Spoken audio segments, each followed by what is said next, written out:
Assalamualaikum warahmatullahi wabarakatuh.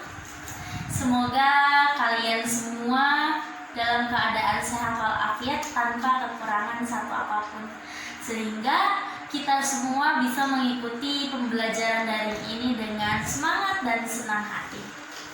Oke, sebelum ke materi, perkenalkan, nama saya Alfi Lutfiah.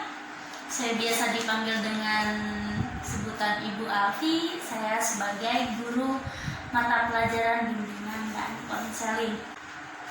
Pada pertemuan pertama kali ini, kita akan membahas tentang upaya mengatasi rasa malas belajar.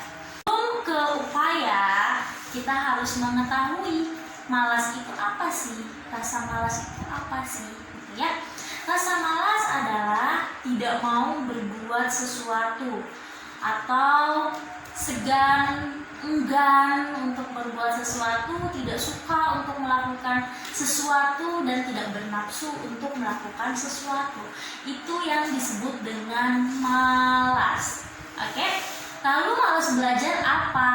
Nah, dengan pengertian malas tadi, kalian bisa dong menyimpulkan malas belajar itu apa.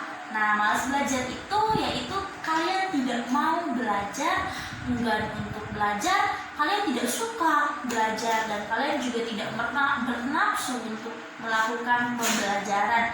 Nah, nih rasa malas ini harus kalian singkirkan. Loh, kenapa Ibu kok rasa malas harus disingkirkan? Karena rasa malas itu tidak baik.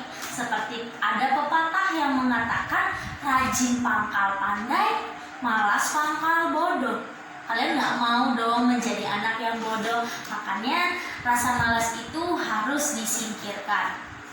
Oke, nah setelah kalian tahu nih pengertian dari malas belajar itu apa, sekarang kita pelajari penyebabnya. Penyebab dari rasa malas belajar itu ada dua faktor. Nah, faktor yang pertama yaitu faktor intrinsik.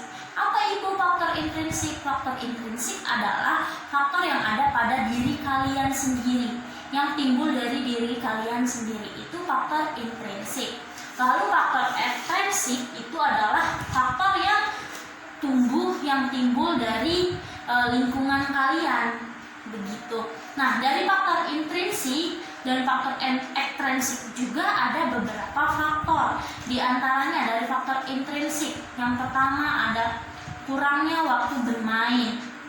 Nah, karena kalian merasa waktu bermain kalian kurang, akhirnya yang kalian pikirkan hanya bermain, sehingga kalian malas untuk belajar. Lalu yang kedua adalah kelelahan dalam beraktivitas. Nah, di sini udah jelas ya, karena kalian capek, lelah, akhirnya kalian malas untuk belajar. Lalu yang selanjutnya, kalian merasa sedang sakit. Kalau sedang sakit kan lemes, kalian gak berdaya untuk melakukan apapun, akhirnya kalian malas untuk belajar. Lalu yang selanjutnya ada sedang sedih, sedang galau, kalian diputusin sama pacarnya, atau mungkin kalian ada masalah di rumah, ada masalah di sekolah, atau ada masalah dengan teman kalian, akhirnya kalian merasa sedih dan kalian merasa malas untuk belajar, gitu ya. Faktor pertama dari faktor ekstrinsik itu adalah sikap orang tua. Kenapa Ibu kok sikap orang tua bisa menjadi faktor malas belajar? Nah, di sini kita bahas ya. Sikap orang tua, banyak di antara kalian mungkin yang orang tuanya selalu menyuruh kalian belajar agar mendapatkan nilai yang bagus, ya. Nah, karena kalian merasa tertekan, kalian merasa kenapa sih harus belajar, akhirnya kalian malas belajar. Ada juga orang tua yang kalian belajar silahkan, atau kalian nggak belajar juga nggak apa-apa. Nah, itu akan menjadi faktor kalian malas belajar. Nah, lalu yang selanjutnya, sedang punya masalah di rumah. Jangankan masalah di rumah ya, kalian punya masalah dimanapun, akhirnya kalian terpikir tentang permasalahan kalian sehingga kalian malas belajar. Selanjutnya bermasalah di sekolah. Nah, ini masih sama ya tadi ya, yang bermasalah di rumah, bermasalah di sekolah atau bermasalah dimanapun, karena kalian fokus dengan permasalahan kalian, akhirnya kalian malas belajar. Selanjutnya yaitu tidak mempunyai sarana yang menunjang untuk belajar. Misal nih, kalian di rumah nggak punya ruangan untuk belajar yang khusus, sehingga kalau kalian misalnya mau belajar, yang lain nonton TV, akhirnya kalian tergoda untuk nonton TV. Atau misalnya ketika kalian waktunya belajar, yang lain kumpul-kumpul, kalian juga ingin ikut kumpul-kumpul gitu kan. Nah, karena seperti itu akhirnya kalian terbawa suasana, akhirnya kalian melupakan belajar dan sehingga membuat kalian malas untuk belajar.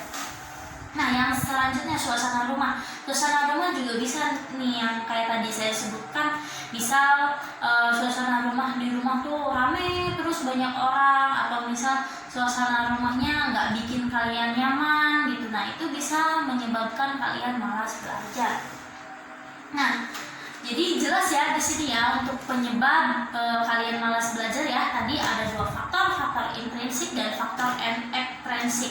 Selanjutnya kita ke cara mengatasi malas belajar. Di sini caranya nih, kalian harus ikutin nih ya. Kalian harus simak dengan baik supaya kalian menjadi rajin belajar, supaya menjadi anak yang pandai gitu ya. Oke, di sini ada yang pertama, terus bergerak atau beraktivitas. Nah, terus bergerak beraktivitas di sini tuh maksudnya kalian kalau misalnya ada ada kegiatan, tentunya kegiatan yang positif gitu ya. Kalian ayo terus ikutin dan kalian jangan pernah menunda-nunda sesuatu gitu ya, sehingga kalian nggak malas untuk mengerjakannya. Karena kalau misalnya kalian udah menunda-nunda sesuatu, pasti nanti kalian akan menjadi malas gitu untuk belajarnya. Yang kedua ada menanamkan kesadaran bahwa belajar adalah kegiatan yang bermanfaat dan berguna gitu ya. Jadi kalian harus menanamkan pada diri kalian kalau belajar itu sangat bermanfaat untuk diri kalian dan berguna untuk kehidupan kalian gitu ya. Yang selanjutnya yaitu jadikan belajar sebagai rutinitas yang pasti. Jadi kalian jadikan belajar itu tuh sebagai kebiasaan kalian gitu ya. Karena kalau kalian sudah terbiasa belajar, maka nanti akan kebiasaan. Kalau kalian nggak belajar, kalian merasa kehilangan sesuatu, kayak kalian belum melakukan sesuatu gitu ya. Lalu yang selanjutnya itu mencari waktu belajar yang tepat. Nah, ini juga penting. Jadi kalian harus tahu nih belajar yang tepat untuk kalian tuh kapan gitu ya. Bisa malam hari, sore hari, atau siang hari, itu terserah kalian. Pokoknya senyamannya kalian. Yang penting kalian harus membiasakan setiap hari untuk belajar, sehingga kalian nggak akan ada rasa malas untuk belajar. Nah, selanjutnya itu menciptakan suasana belajar yang nyaman. Nah, di sini juga kalian harus merasa nyaman gitu, agar kalian nggak malas belajarnya. Karena kalau kalian tidak nyaman, kalian pasti malas untuk belajar. Yang selanjutnya yaitu belajar yang menyenangkan. Nah, ini juga paling penting. Kalian harus mencari tahu caranya bagaimana nih ya caranya agar kalian tuh senang dalam belajar gitu kan. Nah, setiap orang tuh unik loh, beda-beda gitu cara belajarnya tuh. Ada yang bisa menangkap, ada yang senang belajar dengan cara misal melihat video, melihat gambar, melihat orang-orang bergerak gitu. Itu kalian bisa cepat menangkap gitu. Nah, ada juga orang yang bisa senang nyaman belajarnya dengan cara mendengarkan, misal dengan audio, musik, atau apapun itu gitu ya. Nah, ada juga yang dengan cara melihat gitu. Nah, itu beda-beda gitu ya setiap orang tuh. Nah, kalian carilah nyamannya gimana untuk kalian belajar biar kalian semangat terus belajarnya, nggak ada rasa untuk malas belajar gitu ya.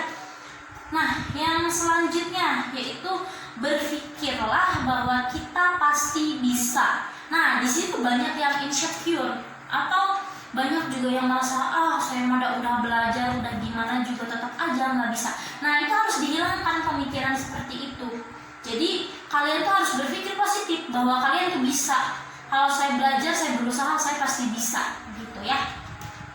Yang selanjutnya nih, yang terakhir, yaitu menggali motivasi untuk rajin belajar. Bagaimana caranya Bu untuk kalian harus ingat mungkin impian kalian, saya ingin sukses, atau mungkin cita-cita kalian ingin masuk surga mungkin, atau mungkin ingin menjadi dokter, ingin menjadi guru, atau apapun itu bisa menjadi motivasi kalian untuk rajin belajar gitu. Kalau kalian ingat, oh iya saya ingin menjadi dokter, berarti saya harus rajin nih belajarnya supaya saya lulus, saya dapat nilai yang bagus gitu. Kita kan bisa juga ya. Nah, itu tadi materi tentang upaya mengatasi malas belajar ya. Semoga kita semua dapat memerangi rasa malas belajar ya, sehingga kita bisa rajin untuk belajar supaya kita semua bisa menjadi orang yang sukses gitu ya. Nah, untuk tugas kali ini, untuk tugasnya saya minta kalian membuatkan jadwal harian mulai dari kalian bangun tidur sampai kalian mau tidur lagi. Dari kalian bangun tidur, sholat subuh, lalu sarapan, terus sampai malam kalian tidur lagi. Ya, tulis di buku tugas kalian, nanti kumpulkan ketika pertemuan di tatap muka yang akan datang. Oke, sekian materi dari saya. Semoga bermanfaat untuk kita semua. Wabillahi taufiq wal hidayah. Wassalamualaikum warahmatullahi wabarakatuh.